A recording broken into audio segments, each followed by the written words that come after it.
వృషభ రాశి వారికి ఎలా ఉండబోతా ఉంది డిసెంబర్ మాసంలో చూద్దాం.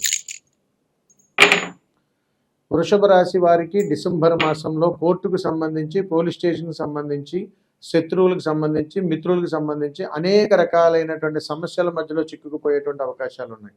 ఇకపోతే మంచి వార్తలు ఏమిటంటే వీళ్ళు ఎక్కడెక్కడి నుంచో రావాల్సినటువంటి ధనము కానీ, తీర్చవలసినటువంటి ధనము కానీ చక్కటి పరిష్కార మార్గాలు వీళ్ళకి దొరుకుతాయి. అయితే వీరు చేసుకోవాల్సినటువంటి పరిహారాలు ఏమైనా ఉన్నాయేమో అని చూద్దాం. వీరు ఏదైనా ఒక ఆదివారం లేదా శనివారం రోజున గృహము నుంచి ఒక గ్లాసు నిండా పాలు తీసుకొని ఒక పారే నీళ్ళల్లో వదిలేటువంటి ప్రయత్నం చేయాలి. చేసిన తర్వాత ఆ నది ఒడ్డున ఒక దీపాన్ని పెట్టే ప్రయత్నం చేయండి.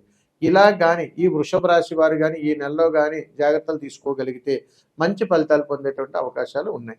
కాబట్టి వృషభ రాశి వారు మిత్రులతోటి, వ్యాపారం చోట, ఉద్యోగాలు చేసేటువంటి ప్రదేశాల్లోనూ చాలా జాగ్రత్తలు పాటించవలసినటువంటి అవసరం ఉంది. కాబట్టి అందరినీ సమన్వయం చేసుకుంటూ ముందుకు వెళ్ళగలిగితే ఎలాంటి ఉపద్రవం జరగదు. సర్వేజన సుఖినో భవంతు. శుభం. నమస్కారం.